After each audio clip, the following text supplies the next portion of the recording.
നമസ്കാരം, കൊട്ടാരക്കര മീഡിയയിലേക്ക് സ്വാഗതം. തിരുവനന്തപുരത്തെ IB ഉദ്യോഗസ്ഥയുടെ മരണത്തിൽ ദുരൂഹതയേറുന്നു. രാജ്യാന്തര വിമാനത്താവളത്തിലെ എമിഗ്രേഷൻ വിഭാഗം IB ഉദ്യോഗസ്ഥയായ മേഘ ഇന്നലെയാണ് ട്രെയിൻ തട്ടി മരിച്ചത്. ഫോണിൽ സംസാരിച്ചുകൊണ്ട് ട്രാക്കിലൂടെ നടക്കുകയായിരുന്ന മേഘ ട്രെയിൻ വരുന്നത് കണ്ട് പെട്ടെന്ന് ട്രാക്കിന് കുറുകെ തലവെച്ച് കിടക്കുകയായിരുന്നു എന്നാണ് ലോക്കോ പൈലറ്റ് നൽകിയ വിവരം. ലോക്കോ പൈലറ്റിന്റെ മൊഴിയുടെ അടിസ്ഥാനത്തിൽ സംഭവ സമയത്ത് ആരോടാണ് മേഘ ഫോണിൽ സംസാരിച്ചതെന്നാണ് പോലീസ് നിലവിൽ പ്രധാനമായും പരിശോധിക്കുന്നത്. തിരുവനന്തപുരത്തേക്ക് വരികയായിരുന്ന ജയന്തി ജനത എക്സ്പ്രസ് ആണ് മേഘയെ ഇടിച്ചത്. മരണം സംഭവിക്കുന്നതിന് തലേ ദിവസം നൈറ്റ് ഡ്യൂട്ടി കഴിഞ്ഞ് വിമാനത്താവളത്തിൽ നിന്ന് ഇറങ്ങിയതായിരുന്നു മേഘ. പിന്നാലെയാണ് റെയിൽവേ ട്രാക്കിൽ മേഘയുടെ മൃതദേഹം കണ്ടെത്തിയത്. അപകടത്തിൽ മേഘയുടെ മൊബൈൽ ഫോൺ പൂർണ്ണമായും തകർന്നിട്ടുണ്ട്.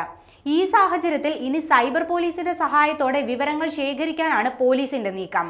റിട്ടയർഡ് ഗവൺമെന്റ് ITI പ്രിൻസിപ്പൽ മധുസൂദനന്റെയും പാലക്കാട് കളക്ടറേറ്റ് ജീവനക്കാരി നിഷയുടെയും ഏക മകളാണ് മരിച്ച മേഘ. ഫോറൻസിക് സയൻസ് കോഴ്സ് പൂർത്തിയാക്കിയ മേഘ 1 വർഷം മുൻപാണ് എമിഗ്രേഷൻ IBയിൽ ജോലിക്ക് പ്രവേശിച്ചത്. പത്തനംതിട്ട സ്വദേശിയായ മേഘ കാരക്കാക്കുഴി ക്ഷേത്രത്തിലെ ഉത്സവത്തിൽ പങ്കെടുക്കാൻ 1 മാസം മുൻപാണ് അവസാനമായി നാട്ടിലെത്തിയത്.